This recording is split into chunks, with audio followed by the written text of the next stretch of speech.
अस्सलाम वालेकुम जी। मुफ्ती हनीफ कुरैशी साहब रावलपिंडी वाले जो हैं, उनकी ये तकरीर समाअत फरमाएं। जामिया रिजविया ज़ियाउल उलूम का, जामिया मेहरिया ज़ियाउल उलूम का क्या कि नबी की बेटी जिस रास्ते पे जाए उस रास्ते से खता बोरिया बिस्तर उठा लेती है। जहां खता हो वहां ज़हरा नहीं जाती और जहां ज़हरा हो वहां खता नहीं जाती।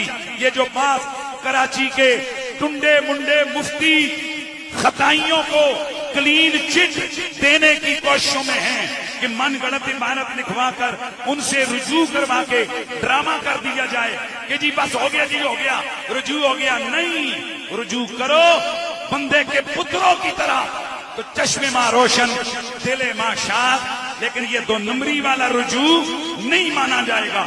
सच्चे दिल से कहो हमने गलत पका, नबी की बेटी को खता पे कहा, उनकी तरफ गुनाह की इजाफत की, उनकी तरफ गुनाह की निस्बत की, सुदूरे गुनाह का कौल किया।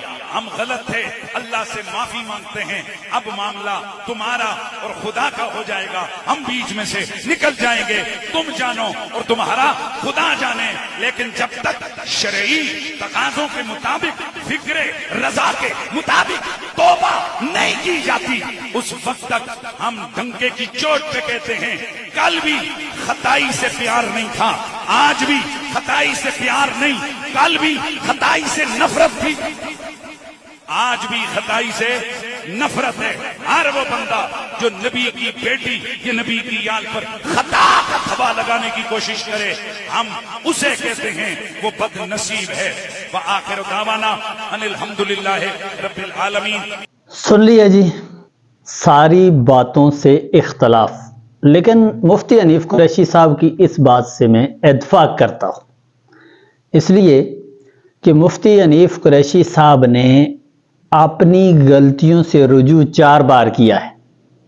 यानी कि मुफ्ती हनीफ कुरैशी साहब से सहाबा की अजमत के हवाले से 4 बार गलती हुई है और चारों बार मुफ्ती साहब ने रुजू किया है। और फिर रुजू जो किया है तो वो इलानिया किया है, इकरार करके किया है और कहा है कि ये मेरी गलती थी और मैं इस गलती से रुजू करता हूँ। इसीलिए मैं कहता हूँ कि इस बंदे का मुतालबा दुरुस्त है कि जिस तरह के बयान में गलती की गई है उसी अंदाज के बयान में रुजू कर लिया जाए। ये छुप के, ये चिट लिख के, ये घुमा फिरा के ये रुजू काबिल कबूल नहीं होगा। और बाकी इनके मामलात इख्तलाफ आपस की बातें हैं, और अगर वो समझते हैं कि जी मैं हक पर हूँ और मैंने गलती नहीं की है, तो फिर उनको खुलेआम सरेआम इस बात को वाज़ेह करने के लिए एक बड़ा सेमिनार रखना चाहिए कि जिस सेमिनार में वो अपनी इस पूरी वीडियो को, जिसमें उनके ऊपर खता का इल्ज़ाम लगा है, इसको चलाकर अशरफ आसफ जलाली साहब उसका दिफा करें या उसका इनकार करें, ताकि ये बात रोज़े रोशन की तरह वाज़ेह हो जाए कि जी कहाँ गलती हुई और उसको दुरुस्त कर लिया गया और कहाँ पे गलती नहीं हुई थी और उसको गलत बना दिया गया। दोनों सूरतों में अब बाल अशरफ आसफ जलाली साहब के कोर्ट में पड़ी हुई है और अब उन्होंने सोचना है कि जी उन्होंने किस अंदाज से इस मसले को क्लियर करना है। मैं इत्तेहाद और इत्तेफाक का कायल हूँ।